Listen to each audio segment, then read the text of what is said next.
ذلك الكتاب لا ريب فيه هدى للمتقين.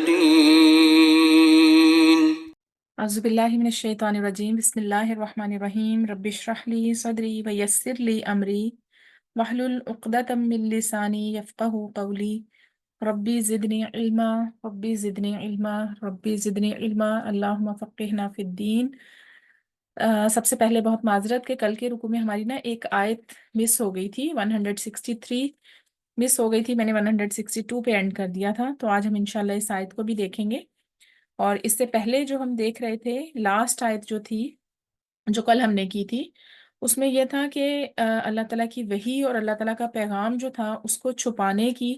اللہ تعالیٰ نے وعید کی تھی کہ اللہ تعالیٰ ان لوگوں پر لعنت کرتے ہیں کہ جو اللہ کا پیغام چھپاتے ہیں، اور پھر یہ کہ اسی حالت میں وہ دنیا سے چلے جاتے ہیں، تو اللہ تعالیٰ کی، فرشتوں کی اور تمام لوگوں کی ان پر لعنت ہو۔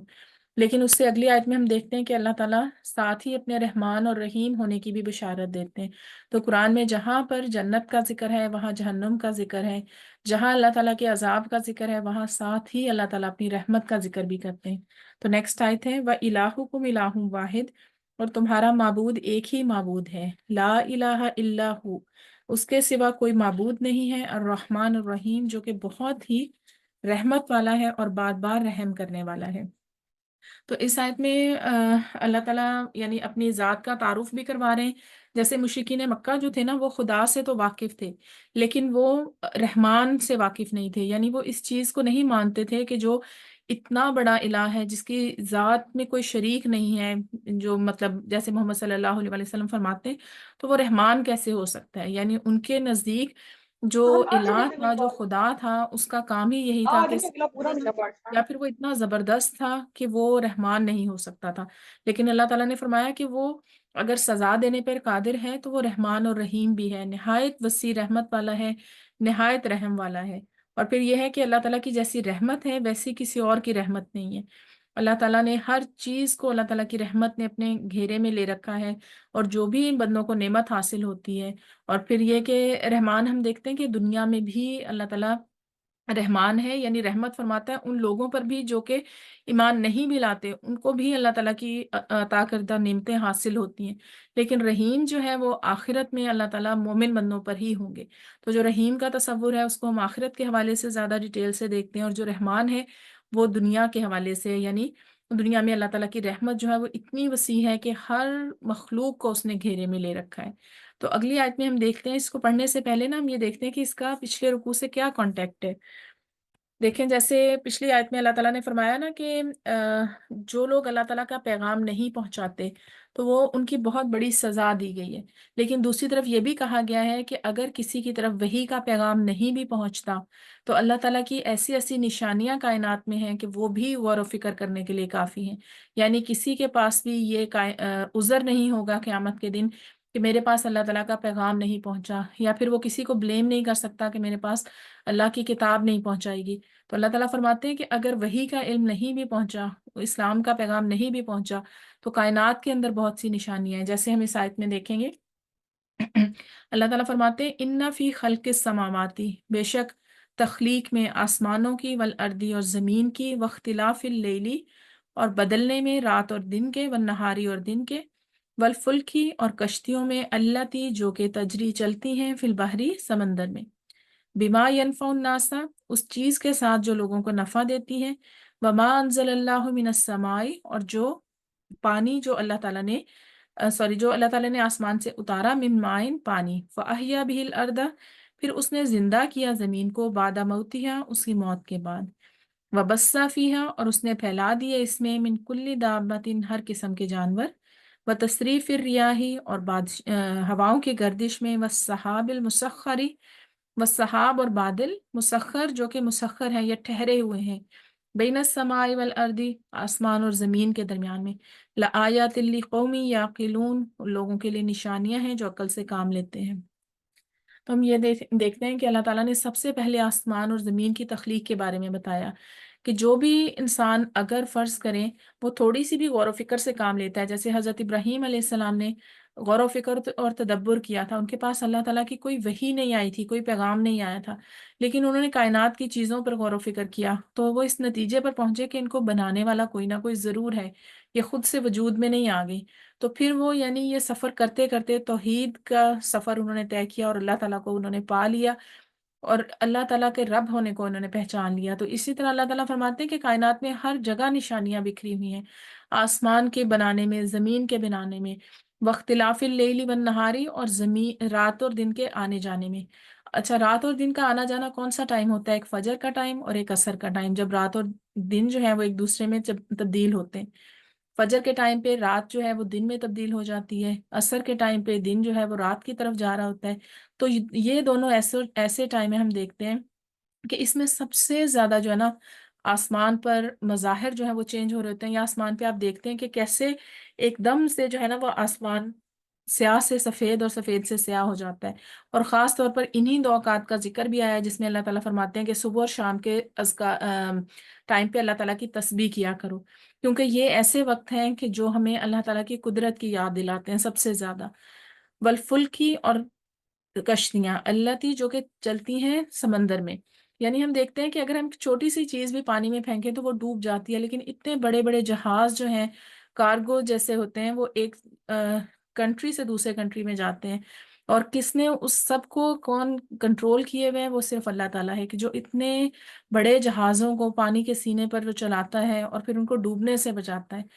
تو ہم دیکھتے ہیں کہ ہم اپنے گھر میں بیٹھے ہوئے کوئی چیز آرڈر کرتے ہیں اور وہ شپمنٹ ہم دیکھتے ہیں کہ آ رہی ہے، وہ شپمنٹ کہاں سے آ رہی ہے، کتنے سمندروں کا سفر طے کر کے، یہ بھی اللہ تعالیٰ کی ہی قدرت ہے کہ اس کی وجہ سے انسان اس قابل ہوا ہے کہ وہ ایک جگہ سے دوسری جگہ اپنا مال لے کے جاتا ہے، یا ایسی چیزیں ایک جگہ سے دوسری جگہ استعمال کر سکتا ہے کہ جو اللہ تعالیٰ کی قدرت کے بغیر ممکن نہیں تھا۔ پانی جو ہے وہ اس کشتی کو جگہ دیتا ہے، اس کو ڈبو نہیں دیتا اللہ کے حکم سے، جیسے اللہ نے آگے بتایا بما ینفع الناس، یعنی وہ کشتیاں وہ چیزیں لے کے جاتی ہیں، وہ سامان لے کر جاتی ہیں جس سے لوگ فائدہ اٹھاتے ہیں۔ پھر ہے وما انزل اللہ من السماء، اور جو اللہ تعالیٰ نے آسمان سے نازل کیا، تو اس میں سب سے پہلی کیا چیز ہے؟ من ماء، پانی۔ ہم دیکھتے ہیں کہ آسمان سے بہت سی چیزیں نیچے اترتی ہیں، نیچے سے بہت سی چیزیں اوپر چڑھتی ہیں۔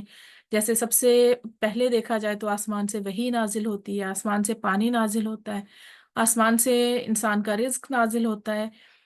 نیچے سے زمین سے آسمان کی طرف کیا چڑھتا ہے؟ انسان کے اعمال چڑھتے ہیں، انسان کا تقوی، اس کی دعائیں کتنا سفر طے کر کے اوپر چڑھتی ہیں۔ اور پھر جو سب سے بہترین چیز جو ہے وہ انسان کے طرف سے جو اوپر جاتی ہے وہ اس کا اخلاص ہے۔ تو آپ یاد رکھیں کہ جتنا اخلاص اوپر جائے گا اتنی ہی توفیق نیچے اترے گی۔ نیچے سے سب سے بہترین چڑھنے والی چیز اخلاص، اور سب سے بہترین اترنے والی چیز جو ہے وہ توفیق ہے۔ تو جتنا آپ اخلاص جو ہے وہ اوپر بھیجیں گے اتنی ہی توفیق نیچے اترے گی۔ تو یہاں پر اللہ تعالیٰ نے جو آسمان سے نازل ہونے والی چیز سب سے بہترین وہ کیا؟ پانی کا ذکر کیا ہے، اور پانی یہاں پر وحی کے معنوں میں بھی آتا ہے۔ جیسے وحی سے یہ ہے نا کہ مردہ دل زندہ ہو گئے تھے، اور لوگ جو تھے وہ کفر اور شرک کے اندھیروں میں ڈوبے ہوئے تھے، تو اس پانی کے نازل ہونے سے وہ جیسے مردہ لوگ زندہ ہو گئے، ان کے دل زندہ ہو گئے، اسی طرح زمین جو ہے وہ پانی کے بارش کے بعد زندہ ہو جاتی ہے۔ فَأَحْيَا بِهِ الْأَرْضَ، پھر اس نے زمین کو زندہ کیا بعد موتها، اس کی موت کے بعد۔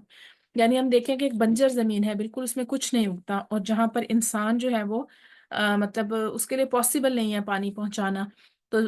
جب بارش ہوتی ہے تو ایسی ایسی جگہوں پر بھی خود سے جڑی بوٹیاں اگاتی ہیں، پھر اس کے بعد جو انسان بیج ڈالتے ہیں وہ بھی کتنی اچھی طرح اگ جاتے ہیں۔ تو یہ ساری چیزیں جو ہے نا یہ اللہ تعالیٰ کی نشانیاں ہیں، وہ بسّا فیہا، اور اس نے پھیلائے اس میں، من کل دابت، ہر قسم کے جانور، ٹھیک ہے۔ اور ہم یہ دیکھتے ہیں نا جو ہم نے پانی کا پہلے پڑھا تو واٹر سرکل ہے، یہ سب چیزیں خود بخود نہیں ہو جاتی، ہم دیکھتے ہیں کہ واٹر سرکل ایک چلتا رہتا ہے، جیسے آسمان سے جب پانی نیچے آتا ہے پھر اس کے بعد بارش کی شکل میں آتا ہے، دریاؤں میں جاتا ہے، پھر اسی طرح جب دھوپ نکلتی ہے تو وہی پانی جو ہے وہ بخارات بن کے اوپر دوبارہ بادلوں میں چلا جاتا ہے، پھر انہی بادلوں سے وہ بارش بن کے نیچے آتا ہے۔ تو ایک سرکل چلتا رہتا ہے بالکل اسی طرح نا، اور یہ سب کچھ اچانک نہیں ہو جاتا، یہ سب اللہ کی تقدیر ہے۔ اللہ تعالیٰ بادلوں کے ذریعے بارش کو برساتے ہیں، مطلب جس زمین پر حکم ہوتا ہے بادل اس زمین پر جا کر بارش برساتے ہیں۔ تو یہ سب چیزیں اللہ تعالیٰ کی پلان کی ہوئی ہیں۔ پھر اس نے کیا کیا؟ اس نے ہر قسم کے جانور پھیلا دیے، اور پھر زمین میں یعنی ہر جاندار جو ہے اس کو اللہ تعالیٰ جانتے ہیں، جانوروں کی رنگت مختلف ہے، شکلیں ان کی مختلف ہیں، ان کے فائدے مختلف ہیں، ان سے حاصل ہونے والا جو رزق ہے وہ مختلف ہے، اور اسی طرح اگلی نشانی اللہ تعالیٰ نے بتائی بتصریف الریاح، اور ہواؤں کی گردش میں. ہم ہوا کو بالکل ایک غیر محسوس چیز ہے نا، کہ ہم جب باہر جاتے ہیں تو ہمیں محسوس ہی نہیں ہوتا کہ ہوا چل رہی ہے، لیکن یہ بھی اللہ تعالیٰ کے پلان سے ہے کہ کس زمین پر کتنی ہوا چلے گی. کون سی زمین ہوا جو ہے وہ بادلوں کو چلا کے لے کے جائے گی. بادلوں کا ایک یہ کام بھی ہے نا کہ وہ بارش برساتے ہیں تو ہوا ان کو چلا کے لے کے جاتی ہے. جیسے سورہ رعد میں ہم پڑھتے ہیں کہ سورہ رعد میں جو رعد ہے نا وہ بادلوں کا فرشتہ ہے، تو وہ ان کو ہانک کے لے کے جاتا ہے. جیسے آپ امیجن کریں کہ جیسے جانوروں کو ایک کوڑا مار کے چلا کے لے کے جایا جاتا ہے، تو اس طرح بادل چلا کے لے کے جائے جاتے ہیں. تو رعد جو ہے وہ بادلوں کا فرشتہ ہے، اور جس کی ہم نے کڑک بھی، اس کا ہم نے پڑھا کہ یہ کڑک بھی ہو سکتی ہے. اور پھر یہ ہے کہ اس میں بہت علم چھپا ہوا ہے. یہ صرف نشانیاں ان لوگوں کے لیے جو کہ عقل رکھتے ہیں. جیسے ہم صرف بادلوں کا یا ہوا کا چلنا محسوس کر سکتے ہیں زیادہ سے زیادہ، لیکن جو علم والے لوگ ہیں وہ اس چیز سے بھی حساب لگا لیتے ہیں کہ اگر ہوا اس سائڈ سے اس سائڈ پہ چل رہی ہے تو اس کا مطلب ہے بارش ہوگی، اگر اس سائڈ سے اس سائڈ پہ چل رہی ہے تو اس کا مطلب ہے بارش نہیں ہوگی یا کوئی بہت آندھی آنے والی ہے. تو بہت سے علم جو ہے نا وہ کائنات کی نشانیوں میں چھپے ہوئے ہیں. والسحاب، اور بادل جو ہے المسخر بین السماء والارض، بادل آسمان اور زمین کے درمیان میں رکے ہوئے ہیں. جب آپ کبھی ایئر ٹریول کریں تو آپ نے دیکھا ہوگا کہ آسمان اور زمین کے درمیان میں یہ کتنی حیران کن چیز آپ کو لگتی ہے کہ بادل کسی چیز سے وہ اٹیچ نہیں ہے، لیکن وہ رکے ہوئے ہیں درمیان میں اللہ کے حکم سے. ٹھیک ہے. اور پھر یہ ہے کہ اتنے عظیم ہیں وہ، ان کا اتنا زیادہ مطلب وزن اتنا زیادہ ہے، لیکن اللہ تعالیٰ کے حکم کے آگے وہ مسخر ہیں. جہاں اللہ تعالیٰ ان کو حکم دیتا ہے کبھی وہ اکٹھے ہو جاتے ہیں، کبھی وہ الگ الگ ہو جاتے ہیں، اور پھر یہ کہ جہاں اللہ تعالیٰ ان کو بھیجتا ہے وہ چلے جاتے ہیں. تو یہ سب نشانیاں کن لوگوں کے لیے ہیں؟ لقوم یعقلون، جو عقل رکھنے والے لوگ ہیں. جیسے ہم دیکھتے ہیں کہ اگر ایک ٹیچر کلاس میں پڑھا رہا ہے نا تو اس کے پڑھانے سے ہر کوئی فائدہ نہیں اٹھا سکتا. کوئی بچہ جو ہے وہ ٹاپ کر لیتا ہے، کوئی فیل ہو جاتا ہے، کیونکہ فائدہ وہی اٹھائے گا جو اس پہ توجہ دے گا. اسی طرح کائنات کی نشانیوں پہ فائدہ وہی اٹھاتے ہیں جو کہ عقل رکھنے والے ہیں. اور اس سے کیا پتہ چلتا ہے کہ ان کو ضرور کوئی نہ کوئی بنانے والی ہستی ہے. ٹھیک ہے. اور پھر یہ ہے کہ ہم یہ دیکھتے ہیں کہ کائنات کی جو نشانیاں ہمارے ارد گرد بکھری ہوئی ہیں جیسے اللہ تعالیٰ نے بتایا ہے، تو ہم اس پہ کیوں غور نہیں کر پاتے؟ اگر اس کی ہم ریزن دیکھیں تو ہم ایک تو یہ دیکھیں کہ ہماری زندگی جو ہے نا وہ آج کل بہت زیادہ مصروف ہو گئی ہے. ہمارا دماغ ہر وقت اوور برڈن ہے. ہمارے دماغ میں کبھی